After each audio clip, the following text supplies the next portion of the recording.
All right, Rippers, welcome back. I hope you enjoyed the bench. I hope you enjoyed the modifications we've been doing to the Sig P320. As you can see, we got it unloaded and clear.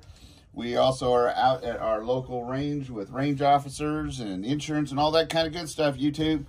Now, that being said, let's go ahead and we're going to give it some tests. I'm going to call these cold tests, right? It's where you come out, you don't really warm up, you set up your targets because you don't have much time and the weather's looking kind of funky.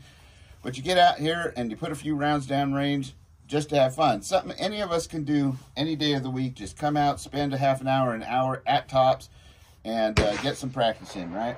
So what we're going to do is we're going to go 2, 2, 2, 1, 1, 1, then 3, and then 3, okay? So here we go. Let's load up. We're going to go ahead and use that Sergeant Major munitions, that stuff that the R51 didn't tend to like because it has hard primers, but I found that it will work in other firearms just fine. So it depends on your springs and that kind of thing, right? So let's go ahead and have some fun. Right on. Okay, here we go.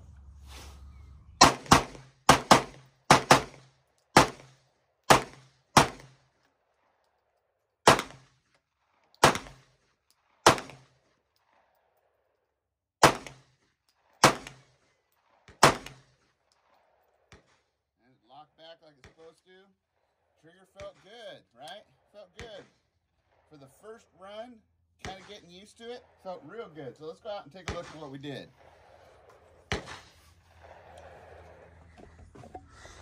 All right, clear. As you can see, we got the range to ourselves. Another good thing about coming out on questionable days, right? It's not quite raining, but it was drizzling earlier. Now it's clear and not so many people out here. And let's see. Well, we got my 2 right there looking pretty good. Oh, I missed that single shot there. Then I got this one here. That's all right, doing good. Got my single shot there. That's looking pretty good. We kind of just grazed that guy, kind of missed. So that's not too good there, but hey, you know what? We're all human, right? And we all have good days and bad days, and there's nothing wrong with that, right? Don't get discouraged, just keep practicing. So let's see what we did out here at 15 yards. And these were a little bit more controlled shots just to see about group. And that's not too bad, right? Yeah, I think so. Now let's go out and see if we even hit the target out at 50 yards. Excuse me. That one right there was 25. This one was 50. So let's see how we did at 50. Yeah, I was kind of rushing these ones a little bit, I think, but look at that. Still man-sized target, right? Aiming here, hit here, and one right there. So I probably pulled that shot low. These are probably more indicative of what's right. Haven't really fine-tuned sighted this in just to see, so let's go back and try that out. Let's tape up some targets while we're at it. We're out here at the range, got a few little fun firearms on the table, going to do a few different little videos. Hope you guys are enjoying these. I hope it's getting you out to the range and having some fun and getting confident with your weapons. And as you can see here, we've got a little surprise for one of my videos, right? So let's go back and see. I don't know if you guys are paying attention out there, but boy, oh boy, they sure are trying to come. We have good days where we get certain bills passed or constitutional carried past in some states and all, but then again, we get bills getting to try to be passed that take away sanctuary, 2A sanctuaries, things we voted for, right?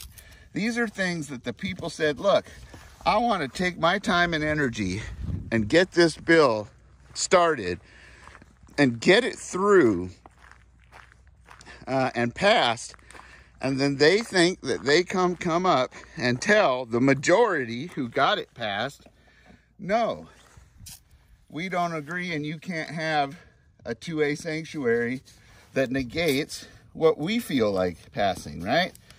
You know, and there's all kinds of other stuff. The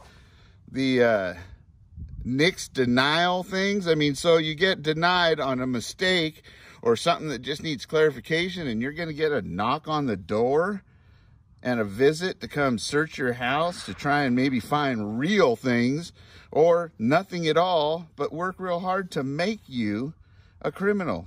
That's an invasion of privacy, in my opinion. But, you know, who cares about our opinion, right? That don't matter. At least it doesn't seem like it these days. So let's tape up this one here. All right. You know, that trigger did feel pretty good. Felt pretty quick. I might have been a little on the edge for being rough and rusty. You know, you got to dial it in a little bit and then increase slowly. But, you know, what the heck? Might as well let her fly, right? Right, okay, so let's go back. Now let's try something more controlled to get a feel for the trigger and see where our accuracy's at. All right, here we go. We're gonna load up with just a few more of these Sergeant Majors. 1, 2, 3. Now the 50-yard target out there, that's a poke. That's something that really is more something you should take cover and you know, only return fire if you're being fired at, kind of thing. But that's a distance right out there, and that's something that if you're not practicing a lot, it's best just to take cover, right? And see if you can egress from the situation. So let's see here. We want 3 for the 25-yard target. You know, I hate that ammo's getting so expensive. I gotta budget my ammo. That just sucks.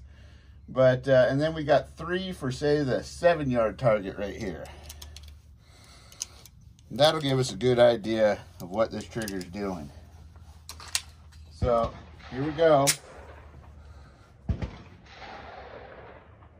At the 7-yard target, 21 feet.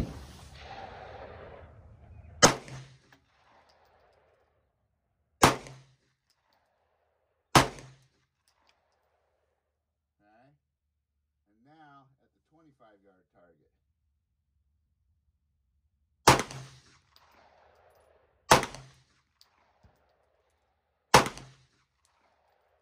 All right. Now part of this is I'm kind of getting a little bit used to this right here. You got that little, remember that thumb rest I was telling you about? And it gives you a little index point to put your grip, have your thumb, and you can even put a little down pressure on it to help kind of control some recoil.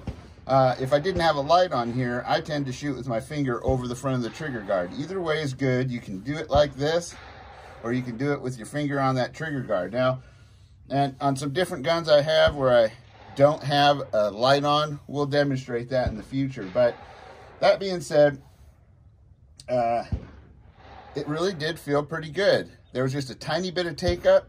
The wall was there, it broke evenly, and a quick short reset, right? So let's go out and see what we did. Clear. All right.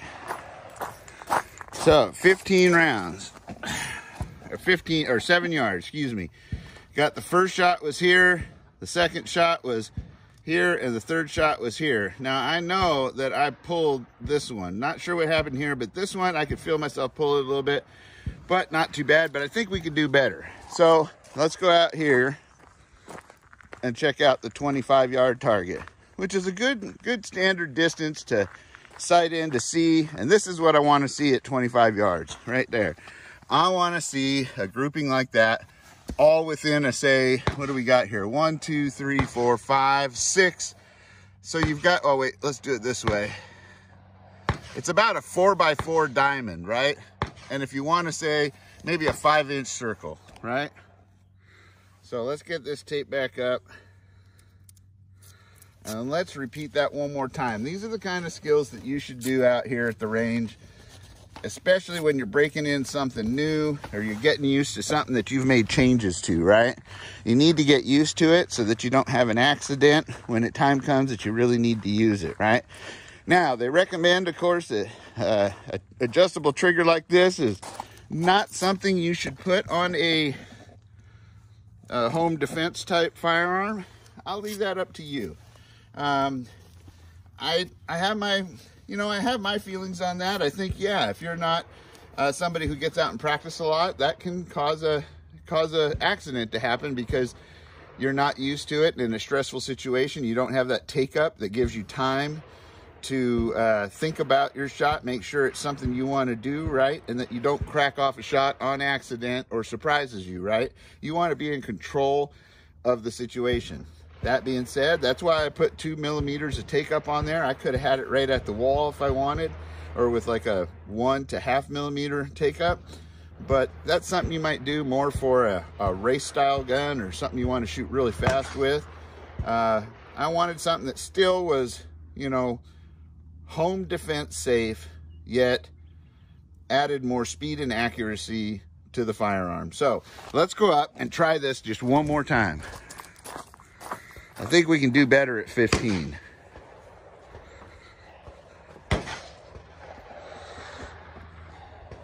And feel free to put in any kind of, oh, I'm not sure what it's doing. Hopefully it's recording. Let me check.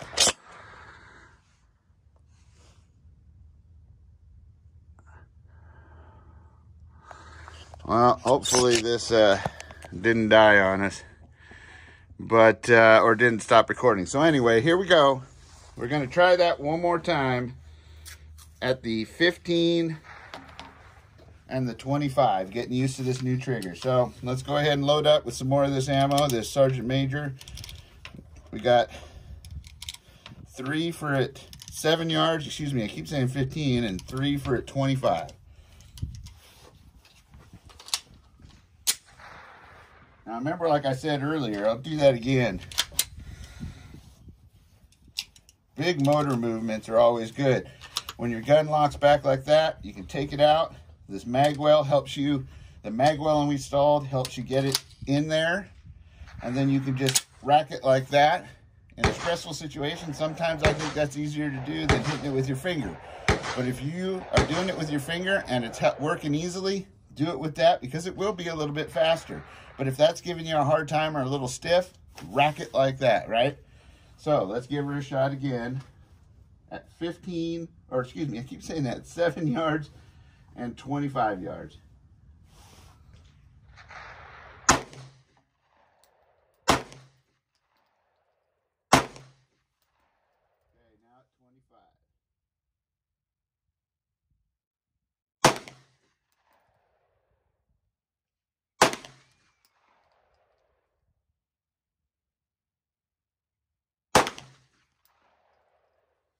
Lock back. So let's go check it out.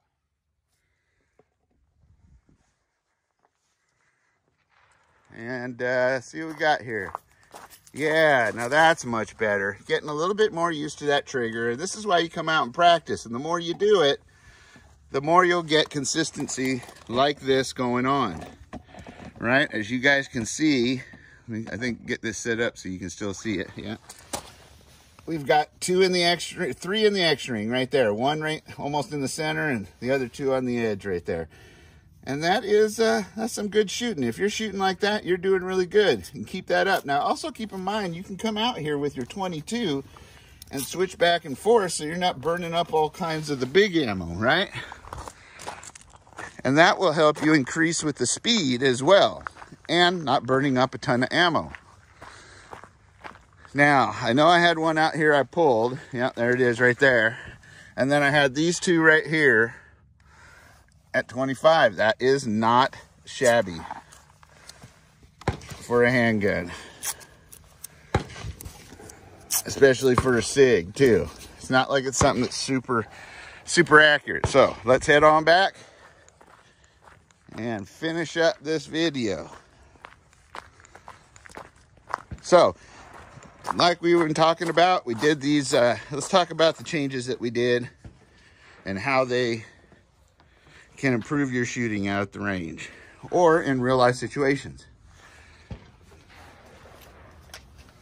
1, we put extended magazine pads on that video on the magazine. Gave us 2 to 3 more rounds, right? So it went from a 17 to a 19 or 20 round. I think I can get 20 rounds in these if I remember right. And then we also bought ourselves some of the 21 round magazines for Sig themselves that they came out with for the 320. Now, if you wanted to, you could even put this base on there, and now you'd have like 23 rounds or 24 rounds. So whether or not you need that much or you want it sticking out that far, I don't know that it's necessary. I just think it's a neat idea to be able to turn your stock magazine into something that is barely more than flush fit. As you can see with this mag well on here, it doesn't really stick out, so it doesn't change the profile of the firearm, but it gives you 3 more rounds, 2 to 3 more rounds, right? And the other one sticks out about like that. So if you put the pad on it, it'll probably stick out like that. And that's all good for fun, but for carry or home use, I don't know that it's necessary. But that's one easy, inexpensive, easy to do yourself change that we made. The other one was the finger indexing point, right? The takedown lever, the extended takedown lever, we'll call it, or they call it the sport takedown lever from Armory Craft, right? Gives you a place when you're putting your grip on there like that, right? To be able to have, you got this here, got this index point here. You can always have a tactile feel to that you have the right grip.